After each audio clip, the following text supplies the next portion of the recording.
Assalamualaikum, madam and everyone. We are from group 2 and we will discuss topic about inheritance for Muslim and non-Muslim in Malaysia. Before that, I would like to introduce my team member, which is Azana Azahar, Nur Syaitani Awatif, Rania Idina, me myself, Wan Fatimah Zahra, and lastly Muhammad Aiman Firas. Assalamualaikum, my name is Rania Idina binti Rizahadi. My metric number is DIL 231322. So today I will start by presenting the introduction. Inheritance involves two key components, which are the assets of the deceased and the beneficiaries of those assets. Estate administration, on the other hand, refers to the process of managing the deceased estate, including the appointment of a personal representative, collection of assets, payment of debts, and finally the distribution of the remaining estate to the rightful beneficiaries. When a person dies, his estate remains frozen and cannot be distributed immediately until proper legal procedures are followed. In Malaysia, estate administration is regulated by inheritance laws and involves several institutions. There are three main administrative bodies empowered to grant authority to deal with the deceased estate, namely the High Court, Amanah Raya, and the Estate Distribution Division.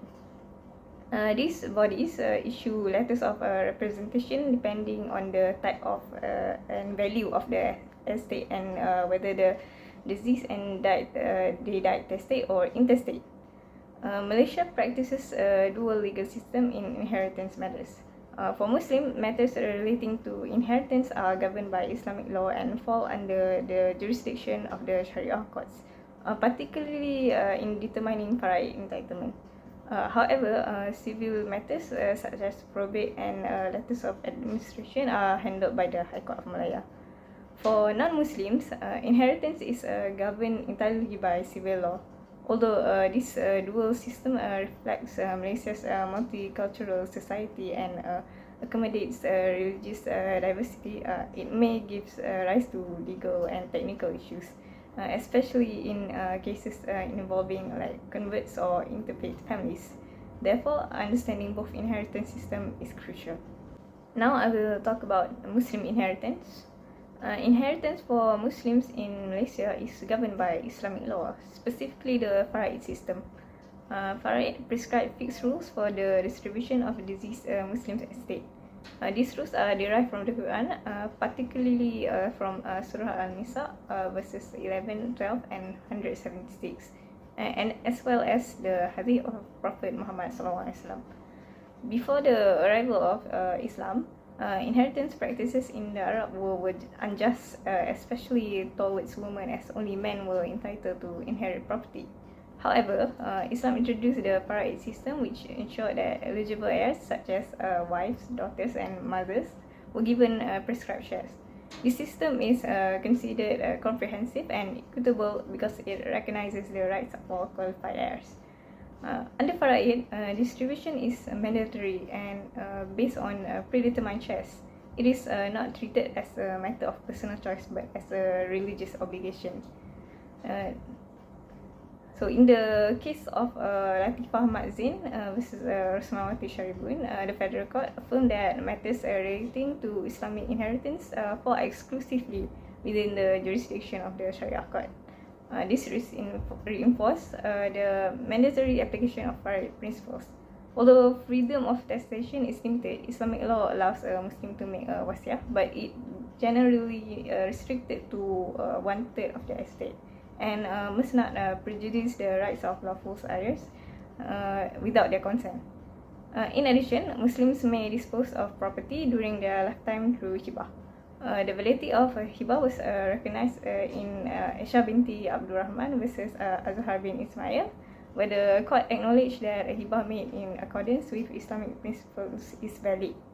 Overall, Muslim inheritance law is characterized by its religious foundation, structured distribution system, and emphasis on justice as defined by Islamic teaching.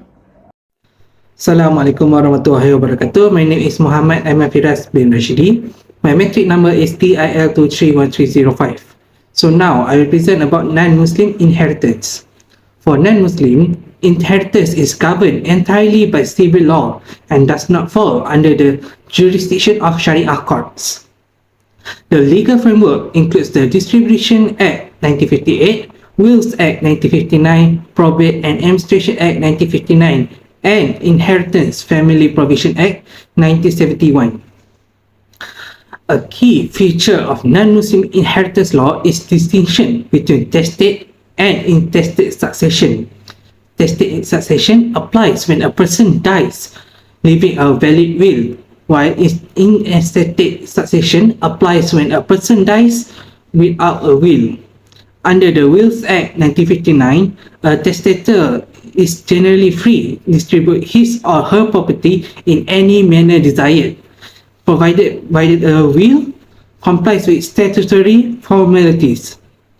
A valid will must be in writing, signed by the testator, and attested by at least 2 witnesses. The case of the Bank versus Goodfellow established that testator must understand the nature of making a will, the extent of his property, and the claims of those who might reasonably expect to benefit. This ensures the will reflects genuine intention. If a non-Muslim dies intestate, the estate is distributed according to the Distribution Act 1958, which describes a statutory order of beneficiary such as spouse, children, and parents. A significant development occurred in the Tah Kat Fed versus Tan Yin, where the federal court held that illegitimate children are included within the meaning of issue under Distribution Act 1958 and are entitled to inherit. This decision reflects constitutional principle of equality under Article 8. Therefore, non-Muslim inheritance law emphasizes testament freedom, statutory structure, and judicial safeguard. That's all from me. Assalamualaikum, my name is Fatima Zahra and my metric number is TIL 231318, and I will explain about impediments to inheritance for Muslim. Under Islamic law, not every relative is automatically entitled to inherit. There are specific impediments known as mawani al-ir. The main impediments include difference of religion. The general rule under Islamic inheritance law is that a non-Muslim cannot inherit from Muslim, and likewise, a Muslim cannot inherit from a non-Muslim. If the deceased and the heir profess different religions at that time, the impediment automatically applies and cannot be removed by subsequent events, such as conversion after the death of the deceased. Next, allow for killing of the deceased. This rule particularly applies in the case involving deliberate or intentional killing, where the wrongful act directly leads to the death of the deceased. The provision is rooted in strong moral and legal consideration. Allowing a killer to inherit from the deceased will encourage individuals to commit unlawful acts to accelerate their entitlement to property.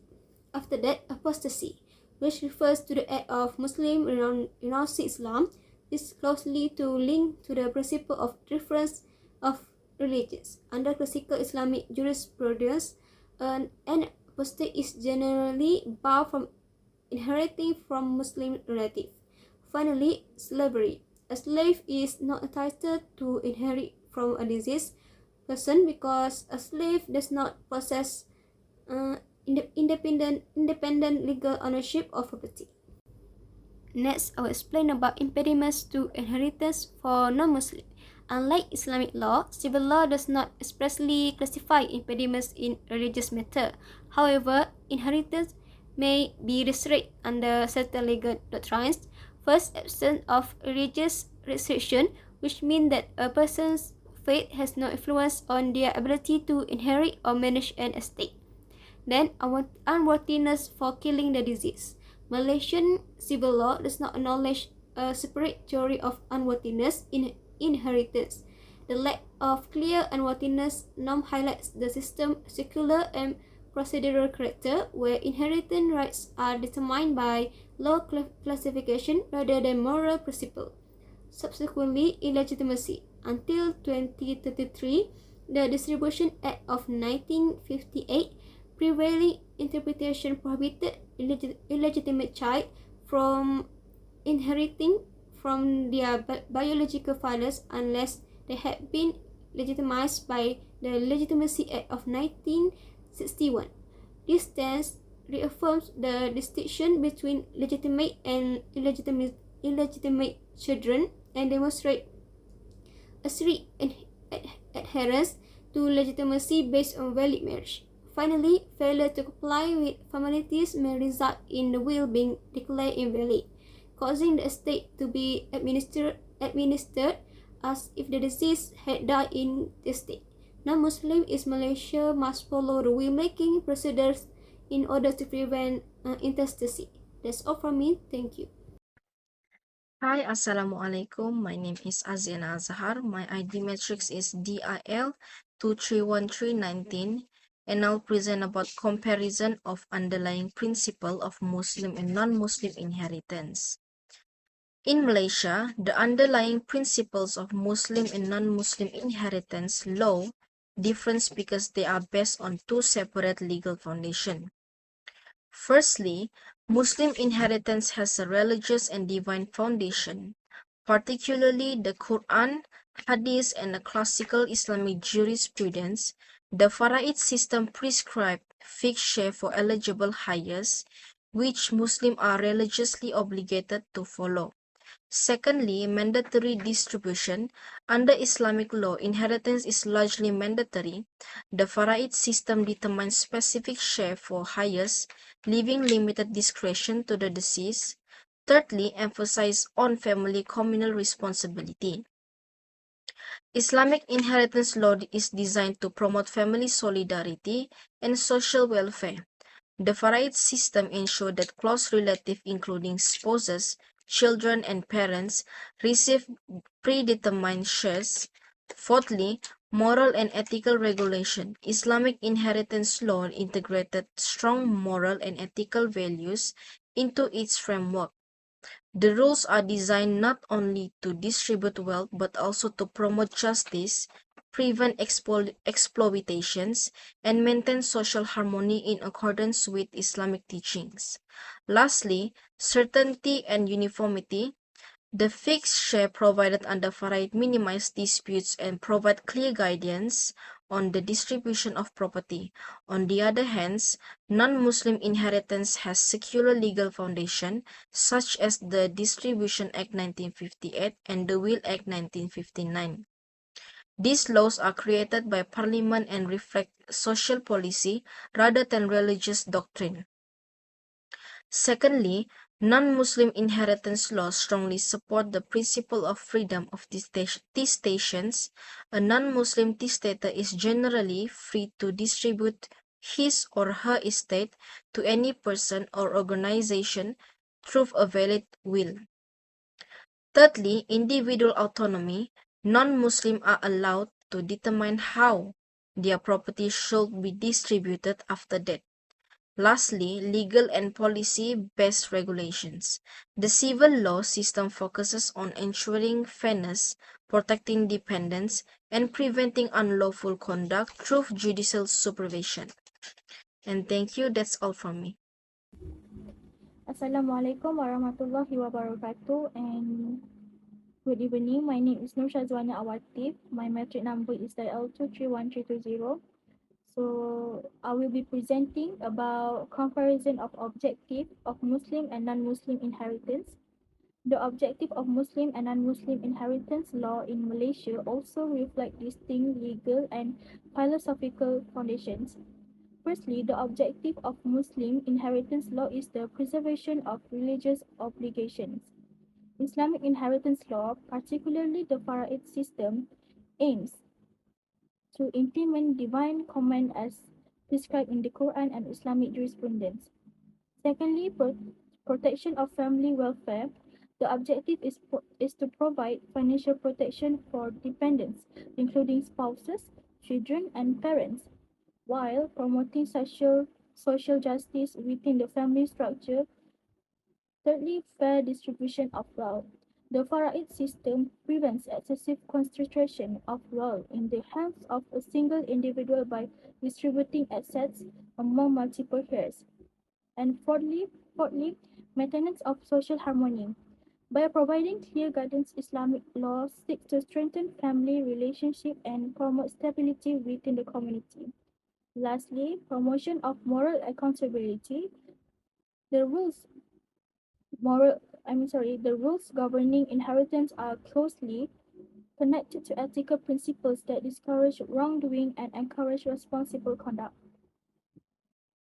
In contrast, the objective of non-Muslim inheritance law is to protect legal and property rights through statutory regulations.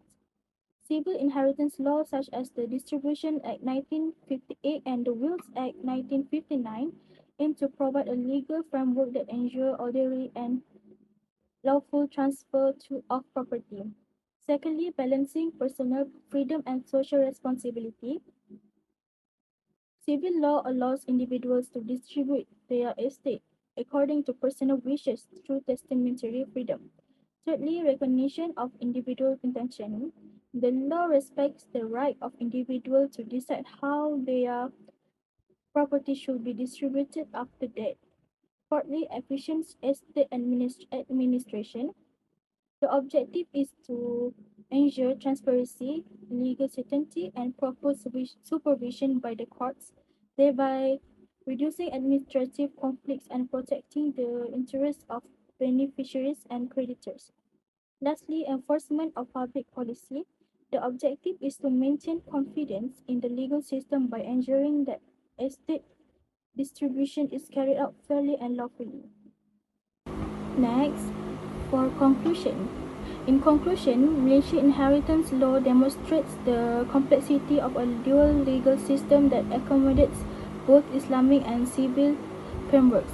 Islamic inheritance law is structured, mandatory, and rooted in religious principles. Civil inheritance law is flexible, autonomy-based, and guided by statutory regulations. While both systems aim to protect family members and ensure fairness, their approach reflect different legal philosophies. Therefore, greater understanding and coordination between civil and Sharia authorities are essential to ensure smooth estate administration in Malaysia's multicultural society. That's all from Group 2 and thank you.